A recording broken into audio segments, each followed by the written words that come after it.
Baik, Bapak, terima kasih atas kesempatannya. Sebelum saya menyampaikan beberapa pertanyaan terkait program studi budidaya ikan, saya memberikan kesempatan kepada Bapak untuk memperkenalkan diri terlebih dahulu. Silakan, Pak. Ya, saya Dikri Wahyudi, SSTPI MP, Ketua Program Studi Budidaya Ikan Politeknik Kelautan Perikanan Karawang. Baik, Bapak, bisa dijelaskan secara umum program studi budidaya ikan itu seperti apa dan bagaimana? Ya, jadi program studi budidaya ikan ini merupakan salah satu dari 4 program studi yang ada di Politeknik Kelautan dan Perikanan. Jadi ini lahir pada tahun 2020. Ya, ini masih angkatan pertama dan ini ada beberapa peminatan, yaitu ada peminatan budidaya ikan air tawar, peminatan budidaya air payau, peminatan budidaya ikan laut ya. Kemudian kita juga ada terkait dengan pemberian pembekalan terhadap para taruna-taruni untuk bisa nantinya mengembangkan jiwa kewirausahaannya. Ya. Baik, Bapak. Nah, Pak, di program studi budidaya ikan itu hal yang dipelajarinya itu apa saja, Pak, kira-kira? Jadi beberapa mata kuliah yang terkait dengan program studi budidaya ikan ini ada terkait dengan mikrobiologi perikanan ya. Ini menyangkut baik itu organisme mikro ya, baik itu alga ya, ada juga terkait protozoa, bakteri, virus ya. Nah, ini nanti beberapa taruna akan mempelajari itu, dan kemudian juga ada terkait dengan budidaya baik tawar, payau, laut ya.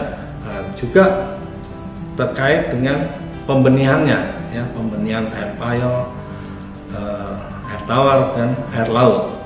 Nah, kemudian juga ada mereka juga dibekali dengan bagaimana rule terkait dengan budidaya ikan yang baik ya. Itu baik itu nanti mereka akan mempelajari tentang JPIB-nya, JBIB-nya ya. Nah, terus mereka juga ada mata kuliah terkait dengan kewirausahaan. Oke, baik, Pak. Selain belajar di kampus, tentunya karena kita berbasis diploma, sistem pendidikan kita diploma, tentu juga adik-adik ini nanti kita akan melaksanakan praktik kerja ya, Pak ya. Nah, kira-kira praktik kerja yang dilakukan taruna saat proses pembelajaran di program studi budidaya ikan ini bisa dilakukan di mana saja, Pak? Ya, jadi memang pendidikan kita ini kan vokasi ya, jadi di samping teori, tapi sebagian besar itu 70% itu praktek. Nah, terus nanti juga ada beberapa tahapan bahwa anak-anak ini akan melakukan praktek kerja lapangan ya. Itu ada PKL 1, PKL 2, kemudian nanti juga ditambah lagi tugas akhirnya itu membuat KPA ya, karya tulis ya, praktek akhir. Nah, untuk mereka bisa melakukan PKL itu bisa dilakukan di beberapa UPT ya di beberapa balai ya, baik itu air payau, air tawar maupun air laut, dan juga bisa di beberapa swasta ya, perusahaan-perusahaan atau di pelaku-pelaku usaha, dan juga mereka juga bisa melakukan di teaching factory ya, teaching factory yang ada di yang punya ini ya, program studi budidaya ikan ya, yang ada di Politeknik Kelautan dan Perikanan Karawang. Oke, baik Pak. Untuk di program studi budidaya ikan sendiri di Politeknik Kelautan dan Perikanan Karawang itu, apakah ada sertifikasi kompetensi Pak yang dimiliki gitu oleh lulusan nanti ketika sudah lulus dari program studi budidaya ikan Poltekap Karawang Pak? Program studi budidaya ikan ya yang ada di Politeknik Kelautan dan Perikanan Karawang ini nanti lulusan daripada prodi BDI ini akan secara otomatis mereka pada saat lulus itu sudah memiliki sertifikat cara pembenihan ikan yang baik ya, CPIB, juga manajer pengendali mutu ya, sertifikat MPM ya itu. Jadi ada 2 sertifikat yang mereka dapatkan. Oke, baik Pak. Untuk bekal kerja mereka ya. Nah, ini juga menyangkut terkait kerja nih Pak. Banyak adik-adik di luar sana yang bertanya, kira-kira setelah saya bekerja gitu, prospek kerja saya ke depan ketika saya lulus dari program studi budidaya ikan ini bisa bekerja di mana saja gitu, mungkin bisa dijelaskan Pak? Jadi lulusan daripada program studi budidaya ikan Politeknik Kelautan dan Perikanan Karawang ini nanti bisa mengisi di beberapa perusahaan ya yang bergerak di budidaya, itu baik itu tambak udang, pembenihan ikan, pembenihan udang ya, juga pembesaran ikan yang ada di perairan umum ya, KCA itu banyak juga beberapa perusahaan-perusahaan besar ya. Terus habis itu juga bisa berwirausaha ya, tapi tidak menutup kemungkinan juga mereka juga bisa mengisi di UPT-UPT atau di instansi pemerintah.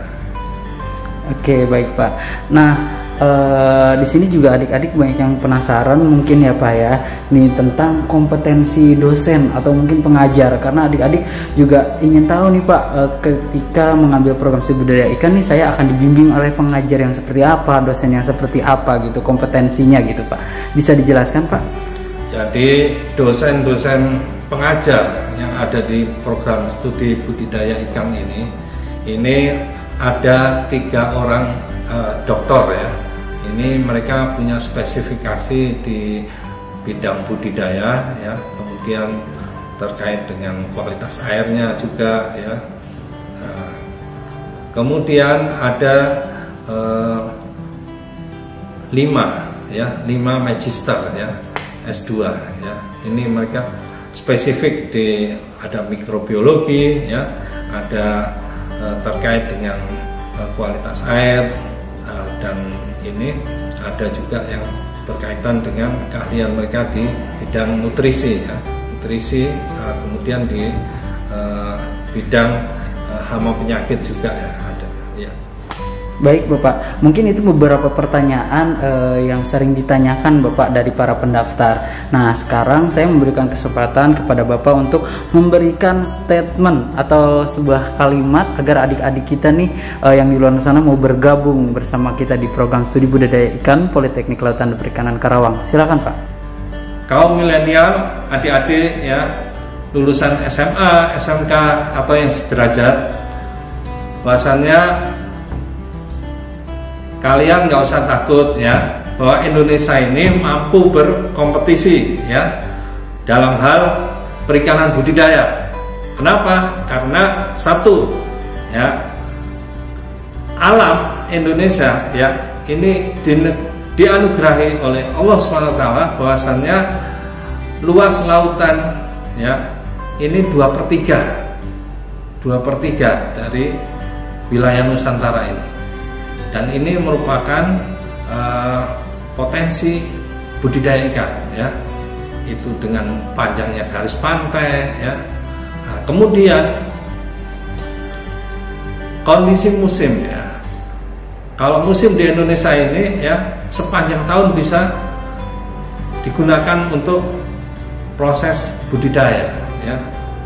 Jadi kalau di beberapa negara baik itu Eropa atau China ini tergantung musim ya. Jadi kalau musim dingin dia harus mengeluarkan effort yang sangat besar ya. Jadi entah itu biaya atau tenaga segala macam, energi itu sangat besar, mereka harus mengeluarkan effort itu. Nah, tapi di Indonesia kita sepanjang tahun kita tetap bisa melakukan budidaya, baik itu budidaya udang ya, baik itu budidaya ikan yang di laut atau yang di darat ya, pertambakan dan lain sebagainya, atau KJA di danau dan lain sebagainya. Saya rasa ini merupakan peluang ya bagi kalian ya, karena untuk mengisi sumber daya manusia ya di bidang aquaculture atau budidaya ini kebutuhannya sangat besar ya, baik itu untuk mengisi tambak-tambak dan tambak-tambak udang ya, ini sangat besar. Atau untuk berwirausaha ya, jadi kalian bisa berwirausaha di bidang perikanan, baik itu di pembeniannya atau di pembesarannya. Saya rasa itu ya, mudah-mudahan kalian menjadi generasi penerus yang dapat membanggakan Indonesia untuk meningkatkan devisa perikanan, khususnya perikanan budidaya. Salam aquaculture.